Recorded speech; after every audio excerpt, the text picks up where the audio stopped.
Chief Minister Conrad Sangma addressed remarks made by NEC Secretary K. Moses Chalai regarding the funds absorption capacity of northeastern states, including Meghalaya. Sangma emphasized that Meghalaya has effectively absorbed significant funds from various ministries of the Government of India. He attributed the lower absorption rate from NEC to the complexity of the guidelines from both the Northeastern Council and the Ministry of Donor. He also addressed concerns raised over implementation of certain developmental projects with loans. If Meghalaya's absorption capacity was not up to the mark, then we would not be able to absorb 700 to now 2,000 crores. If Meghalaya's absorption capacity was not there, then in Jal Jeevan we would not be able to absorb the 1,200, 1,300 crores we're getting this year. And getting a bonus every year in Jal Jeevan. If Meghalaya's absorption capacity was not there, then the 140,000 PMAY houses, we have already come to the last utilizations. You see that is about 300 crores. We have already utilized 1,200 crores this year, which is a record because all the years put together, we have got more houses this year and constructed them within this year compared to the last 20 years. So therefore, it's not as simple as mentioned by certain officials. There are problems because there are a lot of guidelines and a lot of provisions that are there in NEC and Donor Ministry, which we have flagged in the NEC meeting. Like for example, I'll just give you, once we say suppose start a project and suppose tomorrow we have to change the scope of work to whatever level that has to be done because say the soil condition was bad or some permissions were not received or land was falling short. The process of sending that back to NEC and getting the entire approval again done takes months. Sometimes they send it again to to line department of say the tourism ministry to get their views from Government of India, or they will ask for experts to be brought in, consultants to be brought in. And this kind of process and procedure just makes life very difficult. So therefore, you will see that in NEC and Donor, most states are not able to absorb because of the different kind of provisions that are there, which I don't blame. They have to do their homework.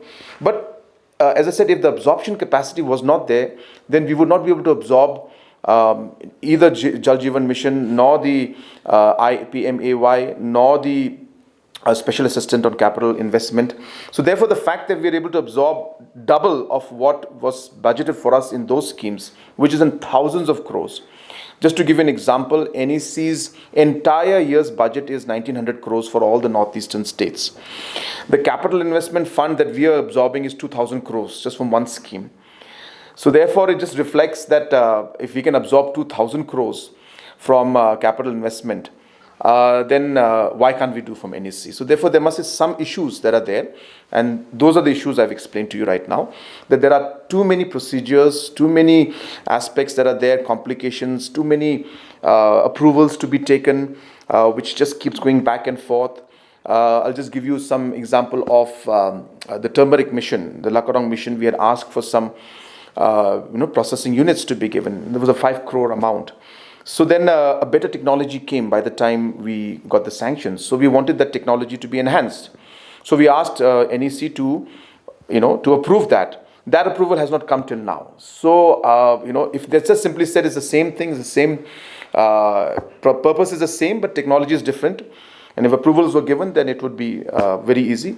But again, as I said, NEC has got its own guidelines, its own procedures, which we don't blame. They have to follow that.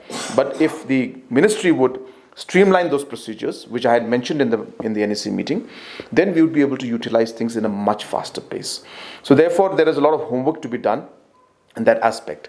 Another thing which you mentioned about NEC, I'm thankful to our NEC Secretary. He mentioned that he will be giving 10 crores for the Yodo construction and rehabilitation, construction and renovation.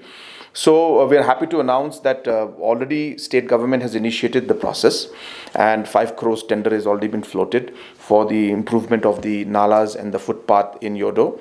So this has already started. So the NEC's sanction, if it comes through, then it will be a great help to us. But in that Euro aspect also, we will be getting funds from the special capital also, a special assistant for capital investment to do that. And the first phase, as I said, has already been tendered. We should be allotting the work in about a week's time or 10 days' time. And we're hoping that the road, the footpath and the Nala construction will start in Yodo. And whatever additional funds NEC will support us with, we'll be happy to utilize that also. Okay, so two things in that. Number one, without specifics, I can't comment because I don't know which project you're talking about.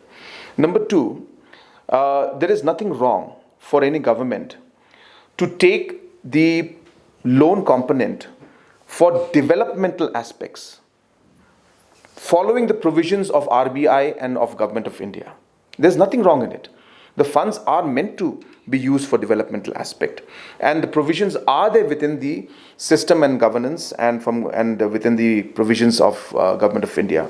So obviously we will use those provisions, but there are also provisions to keep a cap on things. Now, what is also important to note when we do this is that when you start taking loan for revenue expenditure, which is running expenditure, that is where the problem lies. So any investment in capital is always done, whether it is small governments, large governments, as long as it is done in infrastructural investment, it's not a bad thing. But yes, if you go beyond certain limits, then obviously you have to look into it.